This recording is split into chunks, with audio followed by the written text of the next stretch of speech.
Hello friends, welcome to संसीलोक learning point. Today से बात करेंगे बाल विकास एवं शिक्षा शास्त्र की एमसीक्यू की। अगर पिछला वीडियो नहीं देखे तो जाके देख लीजिए। हमने टॉप एमसीक्यू कराया हुआ है जो कि आगामी एग्जाम में क्वेश्चंस बनते रहते हैं। तो चलिए आज के सेशन शुरू करते हैं। आपकी कक्षा में कुछ छात्र अति मेधावी है, आप उन्हें किस तरह से पढ़ाएंगे? कक्षा के साथ, उच्च कक्षा के साथ या फिर समृद्धिकरण कार्यक्रम के द्वारा? ऑप्शन डी है जब वे चाहें।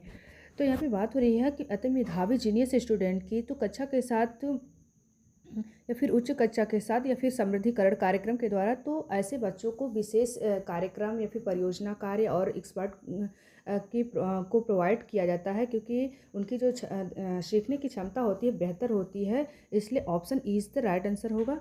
नेक्स्ट क्वेश्चन है, नैदानिक परीक्षा का मुख्य उद्देश्य क्या है? कक्षा में प्रदर्शन के दौरान सामान्यतः कमजोर क्षेत्र को चिन्हित करना।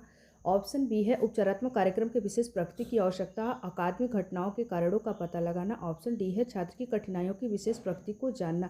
तो नैदानिक परीक्षा का मुख्य उद्देश्य होता है कि बच्चे के जो कमजोरियां हैं वो अकादमिक कारणों को, स्कूली या अकादमिक कारणों को, कमजोरियों को पता लगाना और उन्हें विशेष किस क्षेत्र में कमजोरियां आ रही हैं, उसके बाद उपचारात्मक एजुकेशन दिया जाता है, रेमेडियल टीचिंग।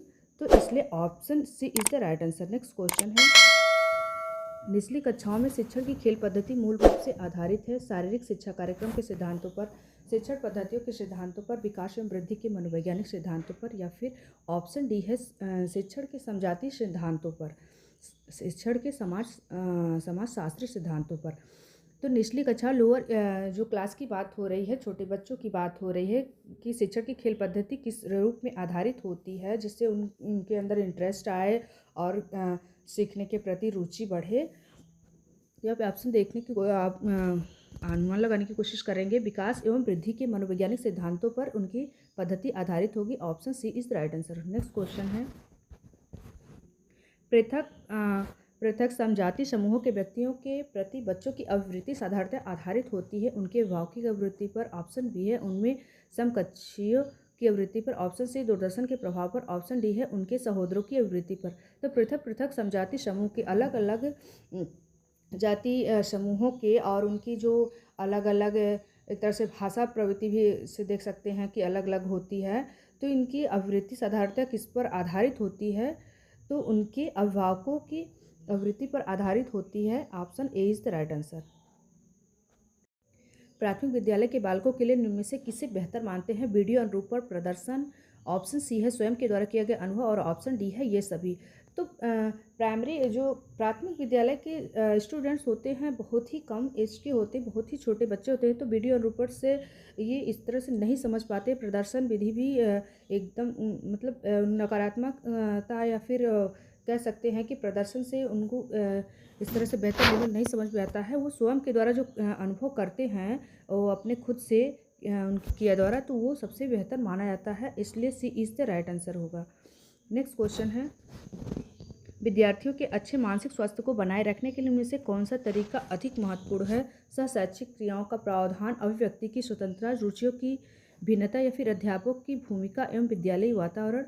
तो यहाँ पे विद्यार्थियों के अच्छे मानसिक स्वास्थ्य की बात हो रही है। तो विद्यालय का वातावरण स्वस्थ होना चाहिए, उनका एनवायरनमेंट जो लेवल है बच्चों को इस तरह से प्रोवाइड, खेल पद्धति इस तरह से होना चाहिए कि उनको रुचि आए और मानसिक रूप से वो स्वस्थ रहे। तो इस तरह से ऑप्शन डी इस राइट होगा, अध्यापक की भूमिका एवं विद्यालय वातावरण।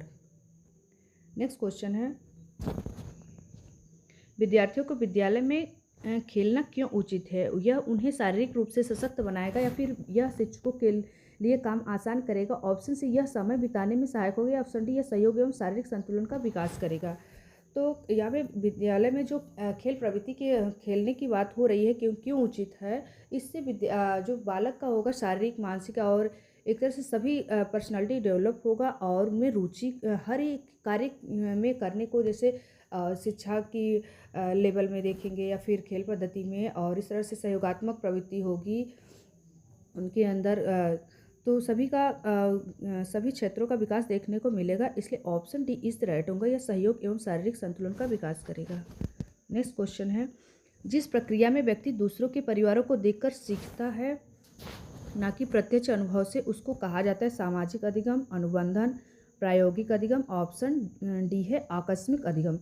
तो दूसरों के परिवारों को देखने का मतलब है कि ये सामाजिक वातावरण एक तरह से माहौल होता है, बच्चे एक दूसरे का सीखते हैं कि उन कल्चर एक तरह से उन कल्चर को फॉलो करते हैं और किस तरह से आचरण सभ्यता को। तो यहाँ पे सामाजिक अधिगम राइट होगा, A is the right answer.